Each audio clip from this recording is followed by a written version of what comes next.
dans Pixel Perfect, votre émission dédiée à la culture geek et aux univers de la pop culture. Cette semaine, au programme de cette émission enregistrée en direct de la Foire internationale de Metz, nous allons parler de jeux vidéo, d'un bar geek à Forbach également et des escape games en Moselle. Pour cela, nous sommes cette semaine en compagnie de l'inénarrable Aymeric Guillaume. Salut Rico. Du premier coup, c'était impossible. Oui, bah voilà, c'est pour ça que je l'avais écrit. Avec nous aussi, nous recevons Tommy Mike. Bonsoir Tommy. Bonsoir. Président de l'association Lorbrix qui organisera son 8e salon Lego à Russange prochainement. On en parlera tout à l'heure dans le Versus.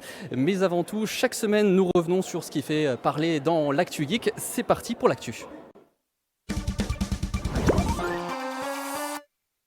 Et la grosse actu cette semaine, c'est la sortie le week-end dernier de EAFC 24.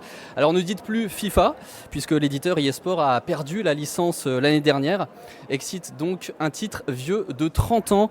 La FIFA exigeait apparemment $1 milliard tous les 4 ans pour donner le droit d'utiliser cette licence. EA ne peut plus utiliser les compétitions comme la Coupe du Monde par exemple, et pourtant rien ne change vraiment. On y retrouve toujours les joueurs, leur visage ou encore les équipes et la plupart des championnats. Tout un symbole cette perte de licence, mais pourtant Aymeric, FIFA, ça reste FIFA. Ça reste FIFA, ça change de nom, mais on s'attendait peut-être à plus de changements. On est dans la continuité des nouvelles licences, tu l'as dit, les États-Unis, les ligues états-uniennes féminines. On a aussi évidemment l'Arabie Saoudite qui fait son entrée avec Ronaldo, Benzema ou encore N'Golo Kanté.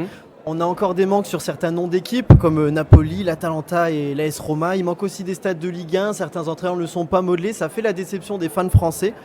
On a l'évolution de l'hypermotion, le moteur graphique qui est utilisé depuis quelques années maintenant, mais le gameplay lui reste somme toute similaire à ce qui se faisait jusque maintenant. Ouais. Le mode carrière, un des modes les plus en vue de FIFA, se développe encore un petit peu. En tant que joueur, vous pouvez être accompagné désormais d'un agent, et en tant que manager, vous avez la possibilité de choisir des adjoints. Enfin, le mode Ultimate Team, c'est le mode aussi à la mode sur FIFA, et maintenant EAFC. Acheter des cartes de joueurs et monter une équipe de rêve, c'est l'objectif de tous les joueurs. L'ajout des joueuses est aujourd'hui dans les cartons, et l'arrivée de certaines cartes évolutives pour faire évoluer certaines statistiques.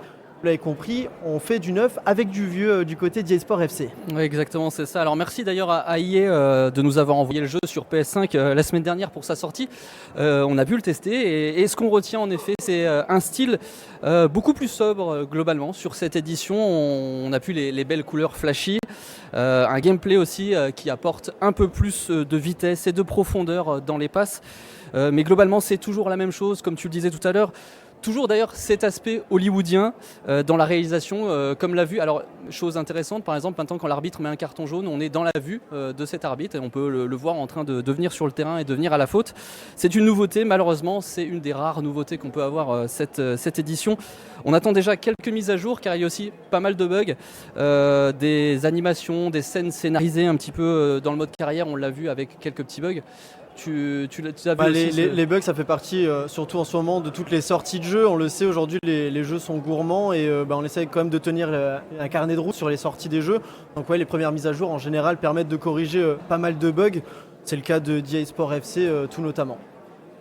Alors un peu comme chaque année, donc désormais avec ce EAFC qui change juste de nom. Tu restes avec nous, Rico, dans quelques instants. On va se diriger à Forbach, dans un bar geek, un domaine que tu maîtrises également, mais avant quelques sorties ce week-end. Et en Moselle, d'ailleurs, on ne compte pas tout ce qui est escape game en ce moment, Murder Party aussi, qui se déroule en ce moment. Pour exemple, demain, samedi 7 octobre à 19h30, la Fonte du Temps à Ucange, au Haut-Fourneau U4. Toute première Murder Party au sein de ce vestige sidérurgique sur réservation via Facebook. Et puis le lendemain, le 8 octobre, ce sera la Murder Party dans la peau d'un flic. Ce sera au Royal à Metz à 17h30. Et puis je termine aussi par le salon Longwy Game Show. Tout ce week-end, près de la frontière mosellane à Longwy, cosplay, boutique, karaoké, tournoi de jeux vidéo au programme, mais aussi la présence de comédiens de doublage qu'on aime ici, notamment Pierre Tessier qui est la voix de Ryan Reynolds. Et puis Lorbrix, je crois, il sera aussi. Qu'est-ce qu'on y verra ce week-end ? Alors on présente une partie de nos collections privées et nos créations. Parce que on a un petit espace dédié, mais voilà, on fait un petit clin d'œil. On est toujours présent lors des salons pop culture de la région pour Voilà, pour dire qu'on est là et faire de la promotion pour notre exposition qui arrive dans 15 jours. On en parlera tout à l'heure évidemment de cette exposition 8e Expo Lego de Russange. Ce sera le week-end des 21 et 22 octobre. Dans quelques instants, on en parlera. Mais d'abord, direction Forbach pour le grand format.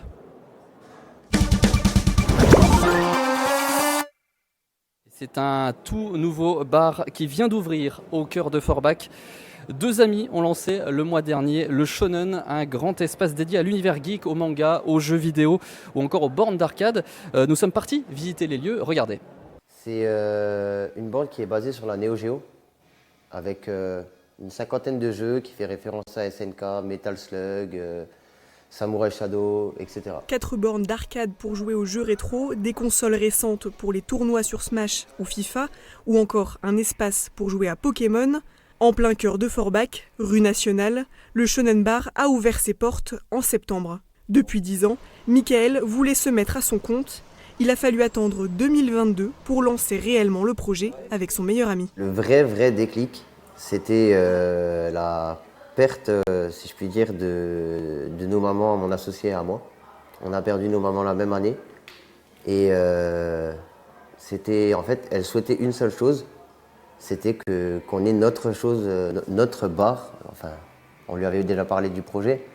C'était vraiment qu'on ait quelque chose à nous, dont on soit les patrons et qu'on arrête de travailler pour qui que ce soit avec un salaire de misère. Dans ces locaux de 240 mètres carrés, les deux associés ont voulu multiplier les références.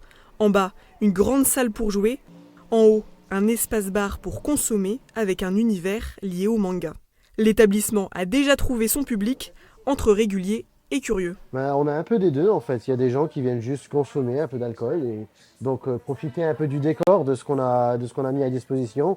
Et on a aussi une autre clientèle, que ce soit des jeunes comme des adultes qui viennent pour profiter des consoles, pour profiter des jeux, que ce soit donc de l'ancienne génération ou de la nouvelle génération. Grâce à 2 mois de travaux intenses et 50 000 € d'investissement, l'ancien bar à chicha comble un manque pour les fans d'univers geek à Forbach. Les associés visent déjà plus grand. Pour agrandir ou améliorer ici, déjà, on a prévu peut-être d'avoir des écrans supplémentaires avec d'autres consoles de jeux. On aura effectivement des tournois, que ce soit des tournois sur Smash Bros, sur FIFA, sur Mario Kart, sur Call of Duty. On en aura donc effectivement pour tous les goûts, avec donc des goodies à gagner. Donc ça pourrait être intéressant pour les gens qui sont intéressés. 6 € l'heure de jeu sur une console au choix, 10 € avec une boisson. Le Shonen Bar est ouvert actuellement tous les jours, sauf le lundi et le jeudi. Et on passe désormais à la dernière partie de notre émission avec notre invité, c'est le Versus.